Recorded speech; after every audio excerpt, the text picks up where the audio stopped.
मोदी जी के इर्द गिर्द सिर्फ उनसे हाँ में हाँ मिलाने वाले लोग हैं। जितने अधिकारी हैं, जितने मंत्री हैं, जितने सांसद हैं, जितने मुख्यमंत्री हैं, उनके सब उनसे डरते हैं। सब उनकी सत्ता से डर के मारे उनको सच्चाई नहीं बताते। मोदी जी को ये मालूम भी नहीं होगा आज कि इस देश की जनता कितनी तड़प रही है, कितना संघर्ष कर रही है।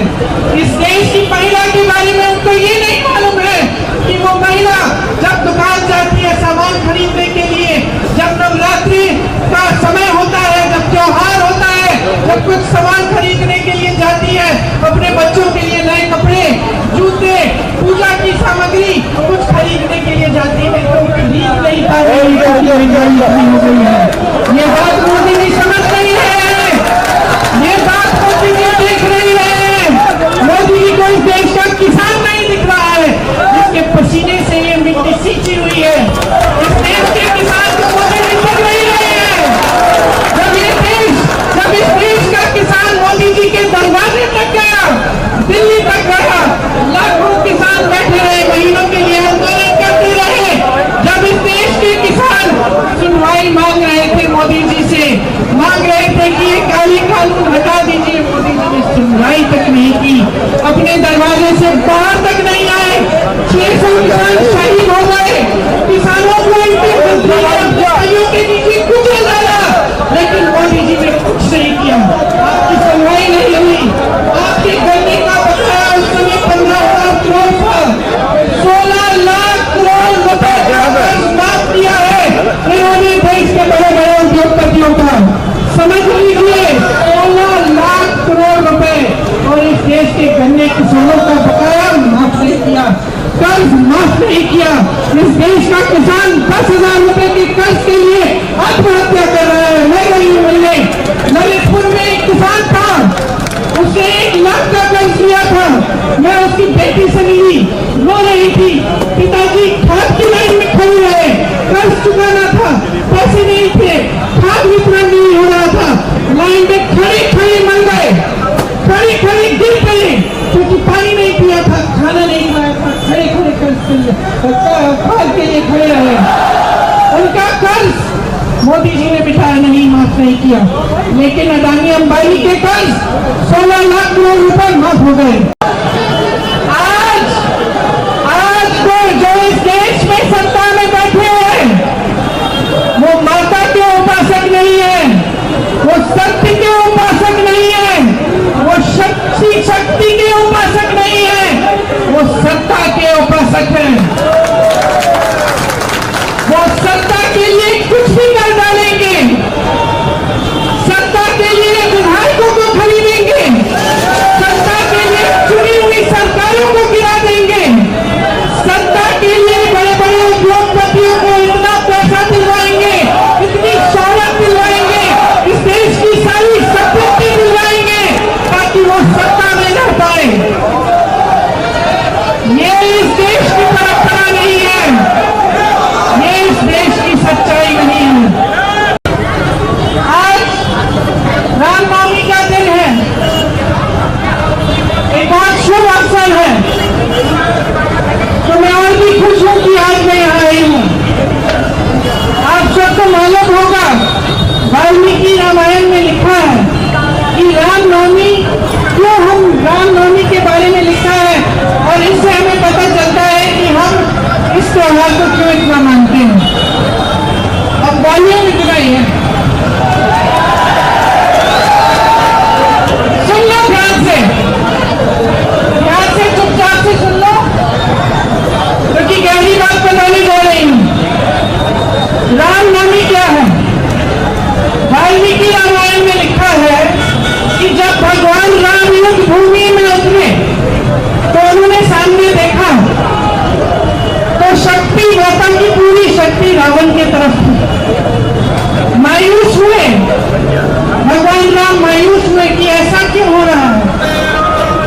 तो मायूस होकर उन्होंने 8-9 दिनों की तपस्या की, उन्होंने अन्न छोड़ा, व्रत रखा, और 9 दिनों के लिए उन्होंने माता की उपासना और आराधना की, ये समझने के लिए कि मां शक्ति उनको क्यों दे रही है और ये शक्ति मेरे पास क्यों नहीं है? मैं आराधना करूंगा ताकि माँ की शक्ति मेरे पास आए। तो 9 दिनों के लिए भगवान राम ने तपस्या की, व्रत रखा, माँ की आराधना की और उन्होंने 108 नील कमल माँ के चरणों में डाले। जब 108वें कमल को डालने का मौका आया 9वें दिन पर, तो माता ने उनकी परीक्षा ली। वो 108वां जो कमल था उसको उन्होंने छुपा लिया। अब भगवान राम को मिल नहीं रहा था, संकट में आ गए, दुख हुआ, लेकिन उनके अंदर एक और शक्ति थी, श्रद्धा की शक्ति थी।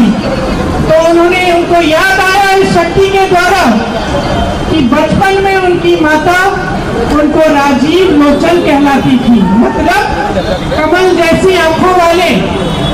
तो जब ये बात भगवान राम को याद आई तो भगवान राम ने एक छुरा निकाला और अपनी आंख को निकालने का प्रयास करने जा रहे थे कि मैं माँ के लिए, माँ के चरणों में मेरे पास नील कमल नहीं है, मैं अपनी आंख रख दूंगा।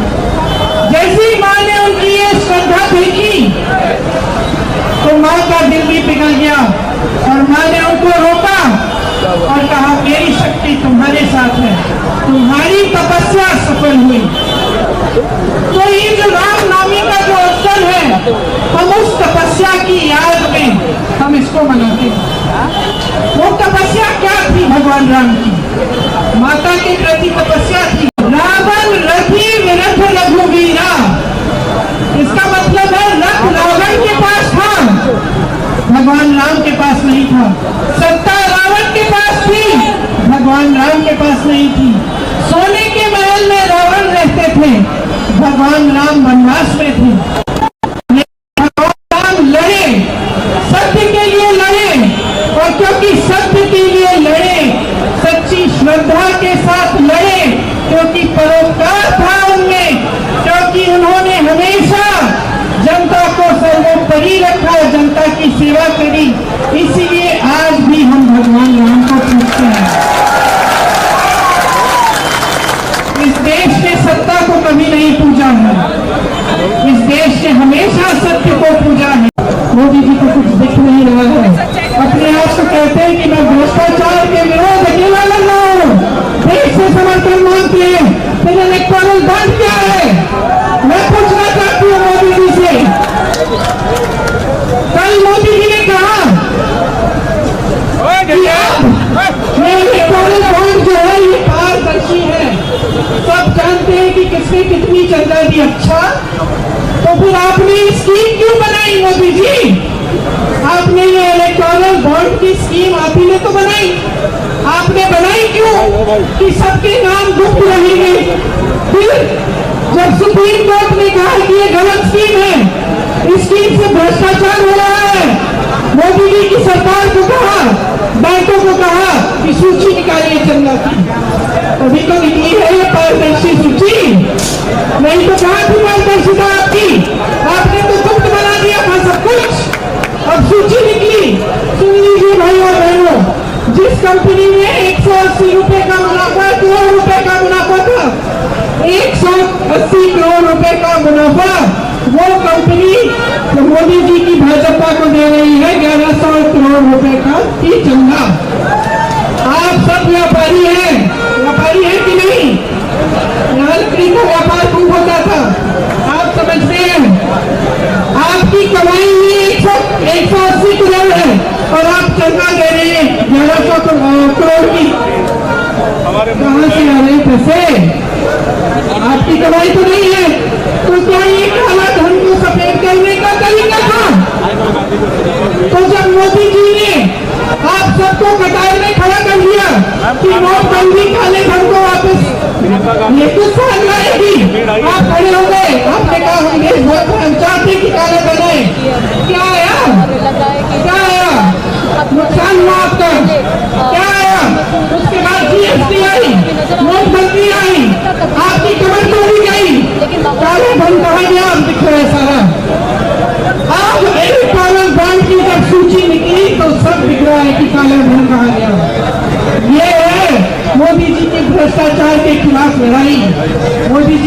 भ्रष्टाचार के खिलाफ लड़ाई ये है कि देश के बड़े बड़े गिने चुने उद्योगपति मित्रों को पूरी देश की संपत्ति दे रहे हैं। देश के सारे बंदरगाह, देश के सारे हवाई अड्डे, देश के सारे बड़े बड़े कारोबार सब अडानी जी, अंबानी जी, अडानी जी, अंबानी जी।